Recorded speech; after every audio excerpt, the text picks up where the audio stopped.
L'appareil photo à télémètre compact, le Rolleix F35, est donc un appareil photo qui a été construit de 1974 à 1980 environ. Un boîtier de bonne qualité, pratiquement entièrement en métal, fabriqué à Singapour. Mais par contre, une optique faite en Allemagne par Rolleix, sous licence de Carl Zeiss, avec un objectif sonar, donc 40 mm f 2.3, qui a une très bonne réputation. On verra un peu dans les exemples. Donc c'est un appareil photo qui est globalement tout automatique. On a quelques petits réglages sous l'objectif, mais c'est très limité. On peut théoriquement mettre un mode B. On a un retardateur aussi. Sinon, pas grand-chose de plus. On a l'indication du nombre de clichés pris, le viseur, et dessous un bouton pour rembobiner avec le compartiment des piles. Donc un appareil photo, voilà, on a le retardateur, relativement bien fait. On va voir quelques exemples à la suite et on se retrouve après. Premiers exemples donc avec un film couleur, un Flick Film Electra 100. C'est en fait de l'aérocolor de Kodak mis en bobine 35 mm, enfin 135. Les deux premières images, comme on peut le voir avec cet appareil, on a vraiment un rendu qui est super intéressant, une belle précision, un beau grain, il y a pas mal de caractères. Là, à gauche, c'est la plaine de Plain Palais à Genève. Et à droite, là, c'est le Radhuset au centre d'Oslo. On voit que la gestion de la luminosité, en tout cas avec ces deux clichés, c'est le même rouleau de film. Malgré son automatisme complet, où on a vraiment de la peine à contrôler ce qui se passe, on se rend compte que ça marche bien. On va avoir d'autres exemples évidemment après. Mais le télémètre est confortable en plus. Ces deux clichés, on voit que ce soit des scènes qui sont très, très lumineuses, assez homogènes, comme cette voiture sous la neige, ou ce bâtiment. Alors là, on voit plus en fait, le rendu de... On voit déjà que le réglage marche relativement bien et que le rendu géométrique est vraiment bon de cette lentille. À gauche, donc c'est à Oslo. À droite, c'est près de Zurich, à Oerlikon. Pas trop de vignettage, on le remarque quasiment pas. Et une bonne définition, un piqué bien préservé. Alors là, après, ça dépend aussi du film, mais sur ces deux autres clichés où on descend tranquillement dans la luminosité des scènes, on voit que à nouveau le réglage automatique se débrouille bien.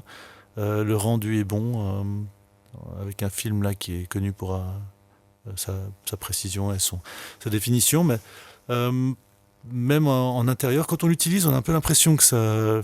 Enfin, on ne sait pas trop ce qui se passe en fait. Mais même avec des lumières intérieures, comme sur l'image de droite, ça fonctionne bien. Là, ces deux autres clichés, alors là, on teste plus le rendu de l'objectif, mais effectivement aussi un peu l'exposition.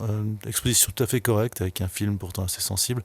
Et là, le soleil qui est en plein dans l'axe de l'objectif, on voit que le flair est minimum, ça se contient bien. En plus, à droite, on voit qu'il y a une bonne gestion en fait, de la luminosité. Les flous autour des sources lumineuses des halos sont minimaux, mais tout à fait artistiques. Il y a vraiment un rendu très intéressant de cette optique. Puis une bonne gestion de l'exposition, en fait. Je suis assez surpris, en fait. Je dois avouer ma surprise après l'utilisation de cet appareil, qui est assez simple à utiliser. Alors, là, on le voit aussi de nuit. L'ouverture de cet appareil, c'est une lentille qui est quand même relativement lumineuse. Mais à l'utilisation, on ne sait pas trop ce qui se passe, en fait. Et je dois avouer que j'ai eu l'impression que les expositions n'étaient clairement pas suffisantes. Mais en fait, l'appareil se débrouille bien. Il indique quand on prend la photo, donc l'ouverture qu'il a choisie. Mais en fait, c'est un peu trop tard. Ça ne nous donne pas beaucoup d'indications au final sur la réussite ou non de la photo. Mais donc là, ce premier film couleur, j'ai un nombre de réussites techniques qui est relativement élevé, ce qui est très surprenant, ce qui n'est pas l'habitude de tous ces appareils dans mon expérience. Alors là, on passe à un deuxième film en noir et blanc. Donc pas vraiment des films standards que j'utilise là, ça c'est un petit peu un bémol sur ce test, mais là c'est du SFL Tasma T42, c'est du 400 ISO. On retrouve dans ces deux premiers clichés donc cette géométrie que je trouve vraiment extrêmement bien contenue. des lignes verticales, horizontales qui sont vraiment bien présentes. À nouveau, le télémètre, un confort d'utilisation que j'ai trouvé vraiment assez surprenant pour ce genre d'appareil. Donc là, pas grand-chose à dire aussi sur l'exposition. Une exposition qui est toujours, vu qu'il fait ce réglage un peu hybride entre ouverture et temps d'exposition, mais tout à fait satisfaisant.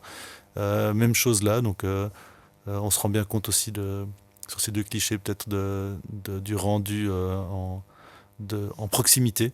En fait, à gauche, avec un plan un peu plus proche, on n'est pas à distance. Et à droite, ça nous donne une idée aussi du bokeh proximal de cette optique, de cet appareil.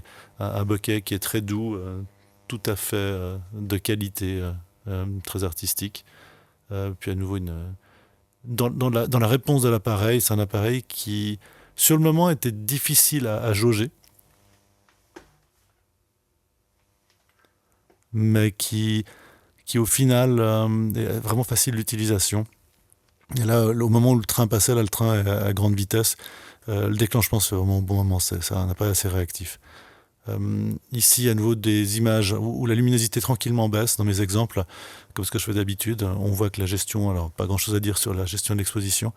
Il y a sûrement des appareils qui sont plus précis dans l'exposition, évidemment, mais pour ce genre d'appareil, à nouveau, pour l'époque où il est sorti et sa compacité, très satisfaisant, dans des scènes de contraste comme ça. Il y a vraiment une fréquence de photo réussie qui est vraiment très bonne avec cet appareil. Alors c'est en tout cas pour moi. Et là, on finit avec ces deux autres clichés, donc vraiment en lumière plus basse, en quasi nuit, à gauche. Voilà, je trouve que ça marche vraiment très très bien, ce rendu en basse lumière. Et à droite, avec le flash, j'ai pas fait beaucoup d'images en flash, mais la photo en elle-même n'est pas très intéressante, mais une gestion du flash qui marche. À nouveau, pas trop de soucis par rapport à ça. Donc un appareil assez surprenant en fait, qui cache bien son jeu quand on l'utilise, mais une fois qu'on sait, qu'on le connaît, on se rend bien compte qu'il est relativement fiable. Et à nouveau, j'ai fait un test, c'est deux appareils différents. Donc j'ai utilisé un modèle que j'avais pour la couleur et un autre pour le noir et blanc. Donc même réussite, donc c'est assez homogène. Donc ce XF35, un appareil photo assez intéressant. On voit aussi là le réglage des ISO se fait ici. C'était donc des ISO de 25 à 400 pour les films que l'on peut mettre au réglage manuel. Un appareil photo assez simple, qui donne de bons résultats, qui était aussi proposé avec un flash externe qui est là, voilà, qui avait la possibilité de régler la sensibilité, voilà, avec ce petit interrupteur qui cache simplement le senseur. Et derrière, la possibilité de voir si le flash est chargé ou pas, ce qui permet de... C'est relativement limité, voilà, pof, je l'ai mis, il était en charge.